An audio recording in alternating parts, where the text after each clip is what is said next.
Muy buenas tardes, mi nombre es Indira Marcela García Ortega y en esta ocasión les voy a hablar de los tipos históricos fundamentales de Estado. El primero de estos tipos de estados es el Estado antiguo oriental. Aquí el poder y todas las decisiones se basaban en lo divino. Se regían por un dios. En cambio, en el Estado griego, ya se dice que era un estado organizado, unificado, donde los asociados estaban basados en unas leyes propias. La administración era conforme a la ley. Vemos que ya pasa de lo divino a las leyes impuestas por ellos mismos para vivir en una mejor sociedad. Ahora vamos con el Estado romano. Este nos dice que se forma a través de las civitas. El Estado era una comunidad, era el pueblo. En este Estado todo empezaba por la República, luego evolucionó por medio de tantas conquistas que se dieron en ese espacio para formar lo que era un imperio. Ahora pasamos al Estado medieval. Dice que este empieza con la caída del Imperio Romano el Estado absolutista y los estados nacionales. Este se caracterizó por el que el rey tenía a su cargo todos los poderes públicos. Esto se daba porque había una estratificación social muy marcada. Burguesía que tenía las relaciones económicas con el monarca a través del feudalismo y de esta manera la mantenían en el poder. En el Estado liberal de derecho, pues se consolida durante la Edad Moderna. Este nació como reacción a ese poder absolutista del monarca. Ya se quiere liberar un poco de esas decisiones que eran solamente del rey. Y ahora se pasa a un Estado autocrático. En este la voluntad del gobernante es la suprema ley y los límites de su autoridad no están definidos, no hay garantía alguna de respeto de los derechos de las personas. Ahora vamos a pasar al siguiente tipo de Estado, que es el Estado socialista. En el Estado socialista es aquel en el que los bienes del Estado se convierten en bienes del pueblo, realizando una distribución equitativa para todos. En este caso se pone el ejemplo de que si alguien es obrero y yo soy contadora pública y él gana, digamos, 1.000 pesos y yo gano 2.000 pesos, esta distribución tiene que ser equitativa, que ya vamos a ganar 1.500 y 1.500, por decirlo así, un ejemplo. Ahora pasamos al Estado social y democrático de derecho. En este, el Estado se busca el bienestar del pueblo. El poder se divide en tres: el poder legislativo, ejecutivo y judicial, que es el que vemos que optamos por él en Colombia. Ahora pasamos a la segunda pregunta. Del Estado antiguo oriental, explique A. ¿En qué consiste el Estado despótico y el Estado teocrático? B. ¿Por qué el derecho fue un rasgo característico del imperio babilónico? Se dice que se debió seguramente este hecho al intercambio comercial debido a su posición geográfica. Aquí podemos ver claramente que hay un comercio directo, puesto que los comerciantes llevan sus productos a transportarlos por medio del mar. El mar, que siempre ha sido uno de los medios por el cual se intercambian todos los productos. La C dice: ¿por qué se dice que en el imperio persa se destacó por su despotismo acentuado? Dice que no pasaba de ser un rector de pueblos muy diferenciados entre sí. Constantemente los sátrapas se extralimitaban en sus funciones, oprimiendo a sus gobernados. Entonces aquí podemos ver claramente unas imágenes que nos muestran cómo era la situación. Ya pasamos a la siguiente pregunta, que habla sobre del Estado a la ciudad griego establezca. ¿En qué estaba fundamentada la llamada democracia ateniense? Bueno, ella estaba básicamente fundamentada en el funcionamiento del parlamento llamado la eclesía. Esta asamblea eminentemente popular se reunía 4 veces al mes. En ella participaban por derecho propio todos los ciudadanos. Entonces pasamos al inciso B. Dice que cómo estaba organizado el poder público en la polis. Dice que la organización de los poderes públicos en las ciudades era semejante. Había 3 órganos políticos: la asamblea era uno, el consejo y las magistraturas eran instituciones constituidas desde los tiempos de Homero, y tal cual como nos los presentan aquí en esta imagen. En cuanto al inciso C, ¿cuáles fueron las limitaciones en la democracia griega?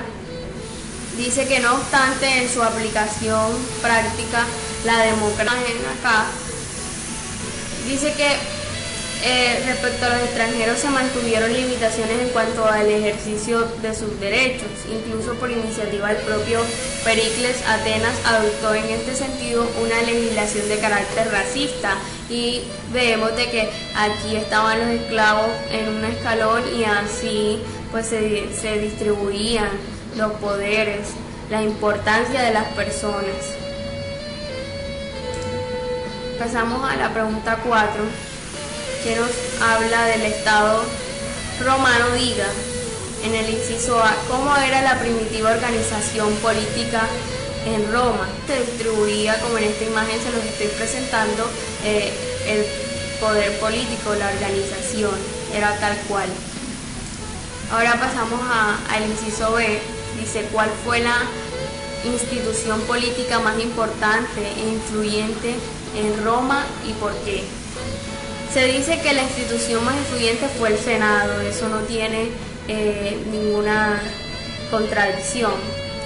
Compuesto por 30 miembros que se reunían en curia frente al foro, tal cual como se lo plantea aquí la imagen y cómo está distribuido el Senado.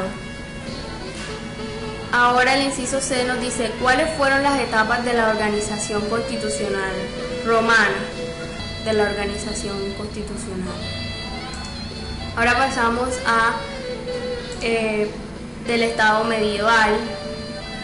En la pregunta 5 dice el inciso A, ¿en qué consistió el sistema feudal? Dice, el feudo consistía normalmente en un terreno, pero podía consistir también en un castillo, un cargo o una función.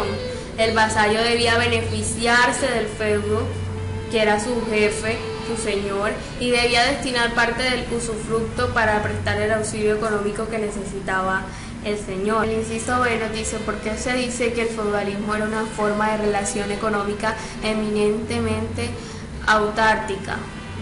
Esto se dice porque era una forma de relación económica que implicaba, además de un esquema político y social, también un esquema económico. Era una forma de relación económica eminentemente autárquica, y la autarquía supone el autoabastecimiento de lo que la tierra, limitándose los integrantes del feudo. Se limitaba a una manutención dependiente de lo que ellos mismos. Ahora pasamos al inciso C. Dice, ¿cuál era la relación entre el Estado y la Iglesia en la Edad Media? Esta es una pregunta que tiene mucho que hablar en todo el transcurso de la historia.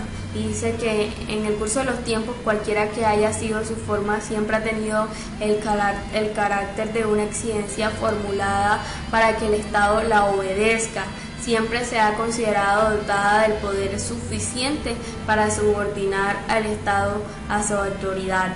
Influye muchísimo la Iglesia, pues, en todas las decisiones que se tomaban. Incluso hoy por hoy podemos ver que la Iglesia sigue con un poder bastante notable.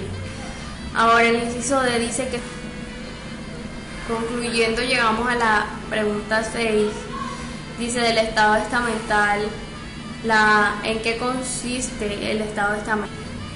Ahora el inciso B dice, destaque los 3 aspectos más importantes del pensamiento político de Santo Tomás según su criterio.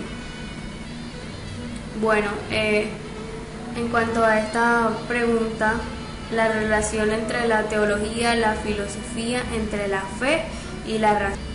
La última pregunta dice, del Estado absolutista y los Estados nacionales. El inciso A dice, ¿a qué se llama Estado absolutista y cuál es su característica principal? Bueno, se suele llamar Estado absolutista al régimen político y social que imperó en los grandes estados europeos entre los siglos XVI y XVIII y que se caracterizó por la concentración con base en la teoría del derecho divino de los reyes de todos los poderes públicos en manos del monarca. Se dio la administración, la legislación, la justicia, la tributación y el ejército. Por último, en el inciso B nos dice, menciona los estados-nación europeos en los cuales se instauran monarquías absolutas, incluyen el paso del Estado absoluto. Muy buenas tardes, mi nombre es Indira Marcela García Ortega y en esta ocasión les voy a hablar de los tipos históricos fundamentales de Estado. Quiero hacerles una breve descripción de la introducción, tal cual como nos lo muestran en cada una de las imágenes. Dice, las diferentes teorías e instituciones políticas que hacen referencia al poder, Estado y derecho a través de su historia son necesarias para identificar la evolución de los diferentes sistemas de gobierno que han regido al hombre para vivir en sociedad, supliendo sus necesidades e identificando sus derechos subjetivos y objetivos, lo cual faculta a la persona para asumir deberes y obligaciones en su entorno social. En cuanto a la ejecución del trabajo, las respuestas serán mediante de imágenes para que ustedes se guíen y puedan entender mejor la explicación. El primero de estos tipos de estados es el estado antiguo oriental. Aquí el poder y todas las decisiones se basaban en lo divino. Se regían por un dios. En cambio, en el estado griego ya se dice que era un estado organizado, unificado, donde los asociados estaban basados en unas leyes propias. La administración era conforme a la ley. Vemos que ya pasa de lo divino a las leyes impuestas por ellos mismos para vivir en una mejor sociedad. Ahora vamos con el Estado romano. Este nos dice que se forma a través de las civitas. El Estado era una comunidad, era el pueblo. En este estado todo empezaba por la república, luego evolucionó por medio de tantas conquistas que se dieron en ese espacio para formar lo que era un imperio. Ahora pasamos al estado medieval. Dice que este empieza con la caída del Imperio Romano. Al principio se dieron unas organizaciones rudimentarias que luego se perfeccionaron y se lograron llamar estados. Esto ocurrió al final de este periodo. En este estado hubo ciertos pensamientos que influyeron su permanencia, entre los cuales estaba el cristianismo y el feudalismo.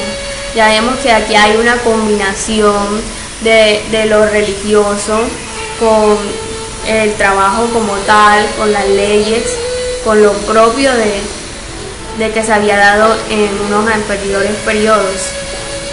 Ahora vamos con el estado estamental y nos habla un poco de este estado de que se fundamenta en el Estado hasta la aparición del Renacimiento, y se da por tres aspectos. Primeramente, por el feudalismo. Segundo, por el poder que éste generó. Y tercero, la disputa por la soberanía, potestades y religiosas. Entonces vemos que aquí ya hay una disputa entre quién gobierna a quién. Aquí el gobernante tenía que compartir su poder con otros miembros, que su misma ley se lo exigía. Además se anhelaba una política unida y se dio en forma de gobierno conocida como monarquía. Ahora pasamos al Estado absolutista y los estados nacionales. Este se caracterizó por el que el rey tenía a su cargo todos los poderes públicos. Esto se daba porque había una estratificación social muy marcada. Burguesía que tenía las relaciones económicas con el monarca a través del feudalismo, y de esta manera la mantenían en el poder. En el Estado liberal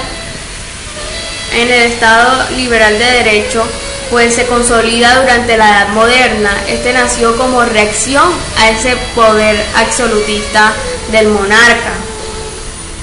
Ya se quiere liberar un poco de esas decisiones que eran solamente del rey. Y ahora se pasa a un Estado autocrático. En este la voluntad del gobernante es la suprema ley y los límites de su autoridad no están definidos, no hay garantía alguna de respeto de los derechos de las personas. Es decir, que acá no le prestaban un poco de atención a las personas, sino que lo que decía el gobernante, eso era, y nadie podía pasar por encima de eso. Ahora vamos a pasar al siguiente tipo de Estado, que es el Estado socialista. En el Estado socialista en el Estado socialista dice que es aquel en el que los bienes del Estado se convierten en bienes del pueblo, realizando una distribución equitativa para todos. En este caso se pone el ejemplo de que si alguien es obrero y yo soy contadora pública y él gana, digamos, 1,000 pesos y yo gano 2,000 pesos, esta distribución tiene que ser equitativa. Entonces ya vamos a ganar 1,500 y 1,500, por decirlo así, un ejemplo. Ahora pasamos al Estado social y democrático de derecho. En este, el Estado se busca el bienestar del pueblo. El poder se divide en tres: el poder legislativo, ejecutivo y judicial, que es el que vemos que optamos por él en Colombia. Ahora pasamos a la segunda pregunta. Del Estado antiguo oriental, explique A. ¿En qué consiste el Estado despótico y el Estado teocrático? Bueno, en el Estado despótico, como bien lo vemos aquí en las imágenes, es caracterizado porque la persona que posee la autoridad absoluta, dominante y sin ningún control constitucional ni limitada por ninguna ley, ejerce su poder sobre el pueblo, sobre las personas, con total ausencia de derechos en los dominados. Es decir, que aquí las personas no tienen ningún tipo de derecho. En el Estado teocrático, el gobierno ejercido directamente por Dios, o sometidos a las leyes divinas a través de sus ministros o representantes, como las antiguas China, la egipcia, Babilonia, Mesopotamia, Israel, Asiria, Persa, Hindú y Fenicia. Es decir, que ya las cosas no eran como el Estado despótico, sino que aquí adoraban a Dios, se regían por medio de las leyes divinas. B. porque el derecho fue un rasgo característico del imperio babilónico. Se dice que se debió seguramente este hecho al intercambio comercial debido a su posición geográfica. Aquí podemos ver claramente que hay un comercio directo, puesto que los comerciantes llevan sus productos a transportarlos por medio del mar. El mar, que siempre ha sido uno de los medios por el cual se intercambian todos los productos. La C dice: ¿por qué se dice que en el imperio persa se destacó por su despotismo acentuado? Dice que no pasaba de ser un rector de pueblos muy diferenciados entre sí. El sátrapa era el encargado de la recaudación de los tributos y su conducta era vigilada por funcionarios nombrados al efecto. Pero muy frecuentemente los sátrapas se extralimitaban en sus funciones, oprimiendo a sus gobernados. Entonces aquí podemos ver claramente unas imágenes que nos muestran cómo era la situación. Ya pasamos a la siguiente pregunta, que habla sobre del Estado a la ciudad griego establezca. ¿En qué estaba fundamentada la llamada democracia ateniense? Bueno, ella estaba básicamente fundamentada en el funcionamiento del parlamento llamado la eclesía. Esta asamblea eminentemente popular se reunía 4 veces al mes. En ella participaban por derecho propio todos los ciudadanos. Y entonces aquí en esta fotografía podemos encontrar al orador. Todos los ciudadanos podían hacer uso de la palabra, y aquí vemos que todos los ciudadanos participaban. Pasamos al inciso B. Dice que cómo estaba organizado el poder público en la polis. Dice que la organización de los poderes públicos en las ciudades era semejante. Había 3 órganos políticos: la asamblea era uno, el consejo y las magistraturas eran instituciones constituidas desde los tiempos de Homero, y tal cual como nos los presentan aquí en esta imagen. En cuanto al inciso C, ¿cuáles fueron las limitaciones en la democracia griega? Dice que no obstante en su aplicación práctica, la democracia griega tuvo sus limitaciones. De una parte, en ella se mantuvo la esclavitud, aunque con menos rigor que en otras civilizaciones, como lo podemos observar en esta imagen acá. Dice que respecto a los extranjeros se mantuvieron limitaciones en cuanto al ejercicio de sus derechos. Incluso por iniciativa del propio Pericles, Atenas adoptó en este sentido una legislación de carácter racista, y vemos de que aquí estaban los esclavos en un escalón y así pues se distribuían los poderes, la importancia de las personas. Pasamos a la pregunta 4, que nos habla del Estado romano. Diga, en el inciso A, ¿cómo era la primitiva organización política en Roma? Y pues como podemos notar, la monarquía, que era el centro de todo lo que mandaba, se desprendía el rey, y del rey pues varios brazos como el Senado, los poderes entre la justicia, ejército, etcétera. Y aquí en la ciudad de Roma, que también ejercía un poder la monarquía, también dominaba lo que era la economía y la religión.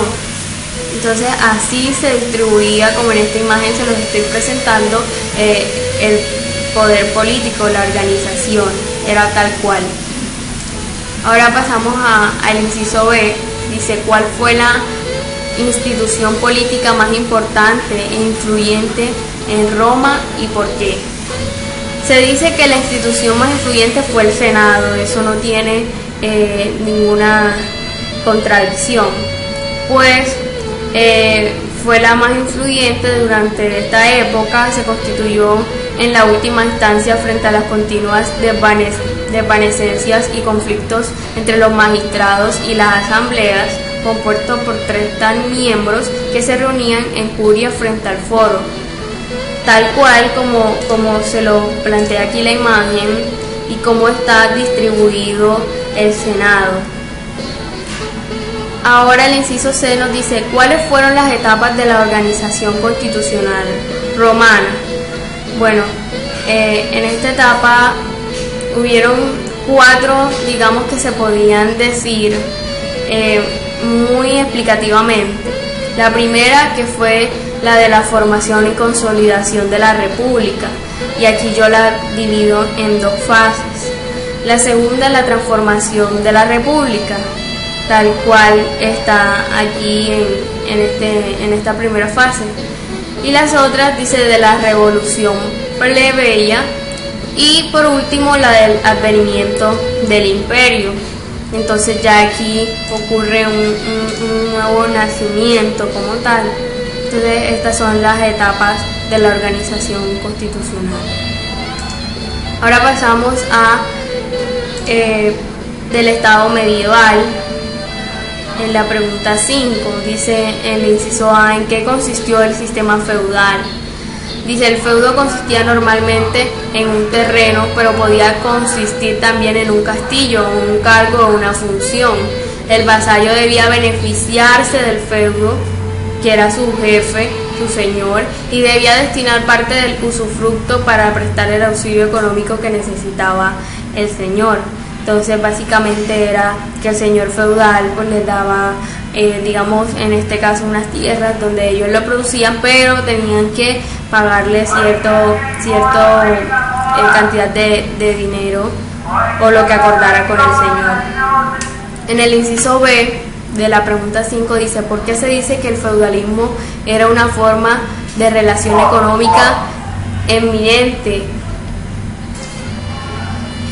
Bueno, en el inciso B nos dice, ¿por qué se dice que el feudalismo era una forma de relación económica eminentemente autárquica? Esto se dice porque era una forma de relación económica que implicaba, además de un esquema político y social, también un esquema económico. Era una forma de relación económica eminentemente autárquica, y la autarquía supone el autoabastecimiento de lo que la tierra, limitándose los integrantes del feudo. Se limitaba a una manutención dependiente de lo que ellos mismos cultivaban y de los ganados que criaban. O sea, ellos, a pesar de que hacían todo esto con su esfuerzo cada día, y aun que producían demasiado, pues tenían un límite. Ellos no podían hacerse cargo o responsable o acoger para sí mismos lo que ellos producían. Ahora pasamos al inciso C. Dice, ¿cuál era la relación entre el Estado y la Iglesia en la Edad Media? Esta es una pregunta que tiene mucho que hablar en todo el transcurso de la historia. Y dice que en el curso de los tiempos, cualquiera que haya sido su forma, siempre ha tenido el carácter de una exigencia formulada para que el Estado la obedezca. Siempre se ha considerado dotada del poder suficiente para subordinar al Estado a su autoridad. Influye muchísimo la Iglesia, pues, en todas las decisiones que se tomaban. Incluso hoy por hoy podemos ver que la Iglesia sigue con un poder bastante notable. Ahora el inciso D dice que se conoce como la Carta Magna y cuál fue su importancia.